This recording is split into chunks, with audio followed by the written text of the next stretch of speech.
Stephana Johnson here with Stephana Speaks, and I'm really excited to be interviewing another influential woman in politics and to talk about this whole idea around women coming into leadership roles and being more influential in their arena, in their community, in their lives. So I'd like to welcome Miss Carolyn Crain. Hi. Hi, it's so lovely to meet you. I'm Carolyn Crain. I am running in the 49th Legislative District here in Washington State for position 2 to the State House of Representatives. The goal being to represent the people from the 49th to Olympia.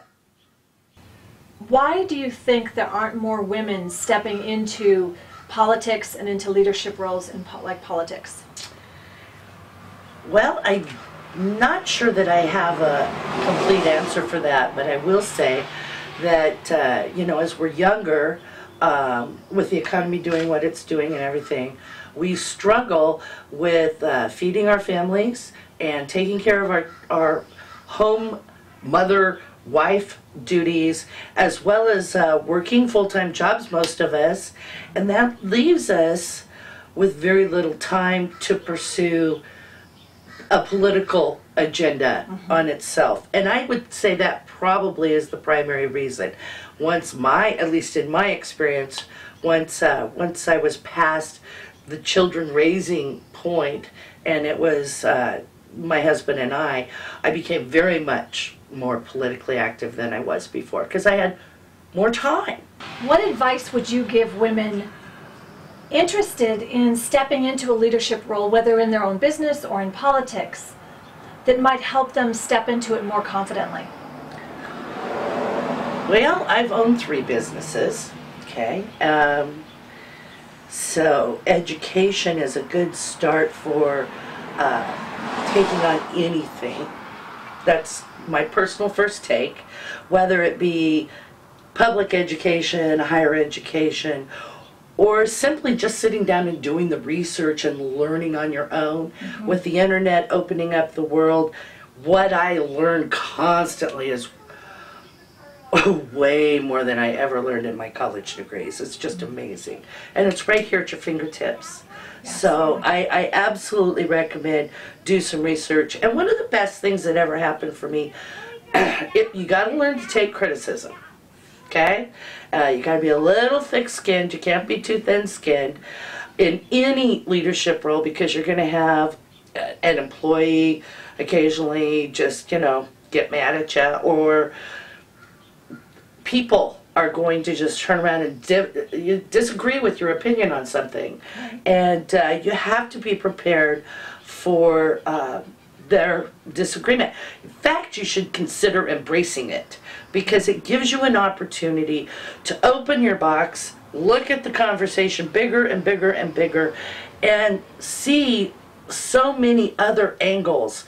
Maybe come up with real solutions that you would have limited yourself with if you just stayed right there, in this little tight mindset that's just yours. By taking a little criticism positively, I have an adult son, and he came along and he said to me a couple of years ago, "Mom, you're so passionate, you're so incredibly smart, you're terrific, you're so loyal, and you're so loving and giving. You really have to figure out how to get that communicated." That loving and giving part with your passion gets lost.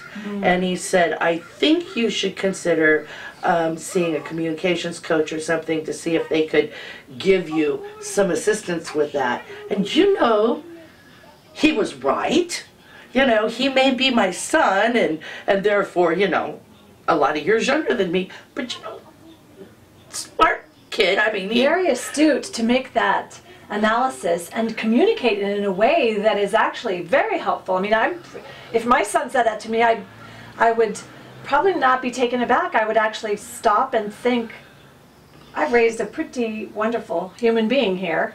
And I think I'll listen to what he's saying to me. It's beautiful. So I spent some money and time and went for several rounds of communications coaching so that what I have inside of me here and here has a chance to get out to you. Fantastic. And you, so that you can see who I am, and then we can do a better job of talking together and finding the solutions to the things. And it has made a huge improvement in that one thing, getting past figuring out what we all agree on, where our differences are, which one of those issues becomes stoppable, and which ones we can get past and find solutions for problems. And that would be fantastic as far as a skill, not only in life, in leadership, and in politics. It's brilliant. I'm right there with you. As a communication coach, I highly recommend it. So that's fantastic. Cool. And I wonder if you could share with us, looking back on your past, any hurdle or trouble that might have stopped you, but now looking back, you're able to see that perhaps you turned it either into a stepping stone, or how did you overcome any obstacle that you might have run into that might have stopped you? Gosh.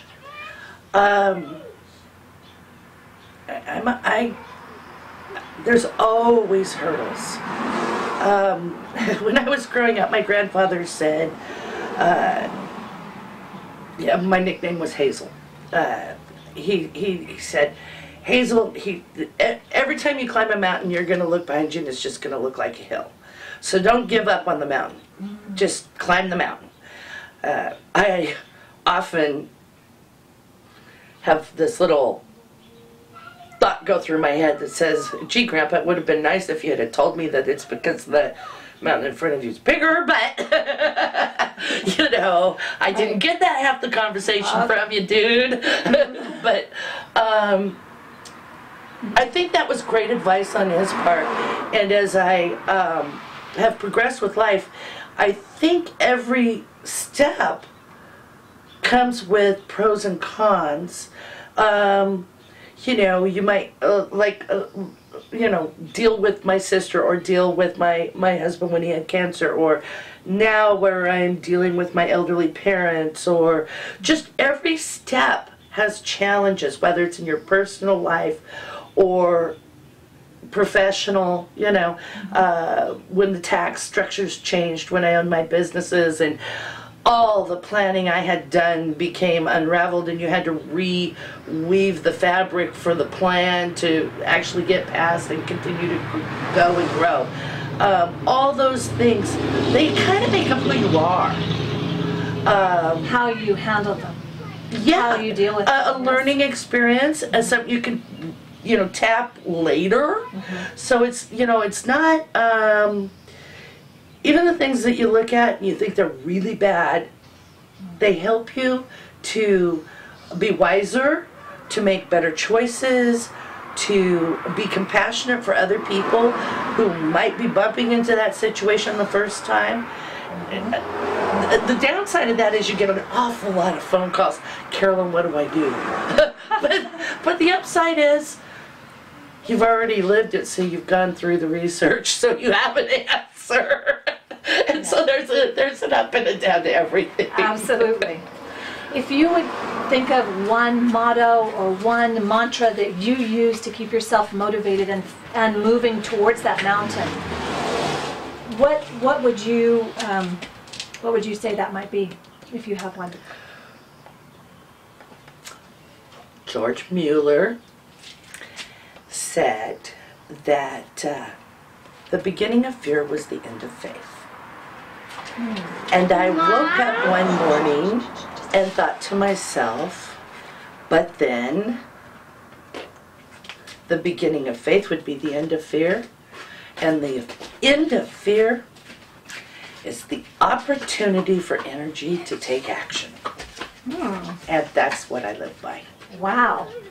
Well, that's pretty profound. I like that. Thank you so much. I really am grateful for your time and that you shared your space and energy with us as we take this out to the women of the world and women who are out to do something big and make an impact on our world. That's what I support. That's who I support, and Cool. and I'm so grateful that you're doing what you're doing. Thank you. Thank you.